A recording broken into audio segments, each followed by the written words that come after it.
First దీనిపైన మాట్లాడదాం sir. శ్రీరాముడు లక్ష్మణుడు ఉత్తరాది నుంచి వచ్చిన వలస కూలీలు అంటే ఒక లిటరేచర్ ఫెస్టివల్లో మాట్లాడడం కరెక్టేనా? దానిపై మీ కామెంట్ ఏంటి? కేరళలో జరిగిన ఒక లిటరరీ ఫెస్ట్లో ఆయన మాట్లాడారండి. ఈ వ్యాఖ్యలు చేశారు. అక్కడ ఒక కథలాగా చెప్పుకుంటూ వెళ్ళాడు ఆయన. అంటే నిజానికి రామాయణమా వనవాసమా అని, రామాయణము అంటే రాముడు నడిచిన దారి అని. రాముడు నడవాల్సిన అవసరం ఏముంది అసలు? అక్కడ కైకేయి కోరిక ఏమిటి అంటే 14 సంవత్సరాలు వనవాసం అంతవరకే కోరింది ఆవిడ.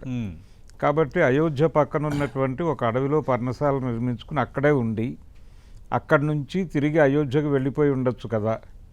ఎందుకు ఆయన ఈ దండకారణ్యం ఇదంతా తిరిగాడు అనేది ఒక చర్చ చాలా కాలంగా ఉంది. అది రామాయణమా వనవాసమా అనే పేరుతో ఉండి ఆయన ఇక్కడికి రావటము, తర్వాత ఇక్కడ అనేక యుద్ధాలలో పాల్గొన్నాడు ఆయన.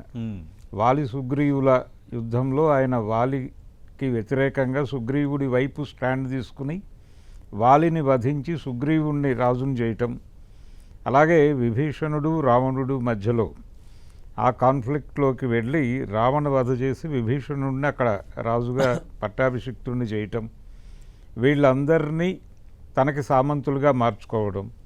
నిజానికి ఈ ప్రోగ్రాం కోసమే రాముడు ఈ రామాయణము నడిపాడు అనేది కూడా ఒక అభిప్రాయం. ఈ పెరియార్ దగ్గర నుంచి మొదలు పెడితే చాలామంది, నార్ల వెంకటేశ్వరరావు గారు కూడా మాట్లాడారు. సొంత పుస్తకం. అవును, ఇలా ఈ ధోరణి ఆలోచన విధానం మనకుంది. అయితే దీన్ని సినిమాలలో మాట్లాడింది ఎన్టీ రామారావు గారు. ఆయన శ్రీరామ పట్టాభిషేకం అనేది సినిమా తీశాడు.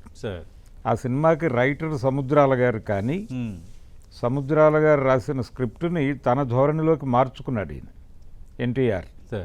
మార్చుకుని దాన్ని తెరకెక్కించారు ఆయన. అందులో ఈ శూర్పణఖ ముక్కు చెవులు కోసినటువంటి ఘట్టానికి సంబంధించి రావణుడి రియాక్షన్, ఆ రావణుడి రియాక్షన్లో ఆయన రాముడి మీద చాలా పెద్ద ఎత్తున దాడి చేస్తాడు. అయితే ఆ రోజున ఎన్టీఆర్ మీద ఎవరు వ్యతిరేకంగా మాట్లాడలేదు, అప్పుడు మాట్లాడలేదు. అలాగే రామాయణ విశ్వవృక్షం అని చెప్పి రంగనాయకమ్మ గారు రాసినప్పుడు ఎవరూ దాడి చేయలేదు. అయితే ఇదొక ధోరణి ఉంది రామాయణం మీద, అలాగే మహాభారతం మీద. మనకి ఏన్షియంట్ ఇండియన్ హిస్టరీ అనేది ప్రత్యేకంగా లేదండి. ఏన్షియంట్ ఇండియన్ హిస్టరీని తెలుసుకోవడానికి మనకున్న ఏకైక మార్గం పురాణాలే.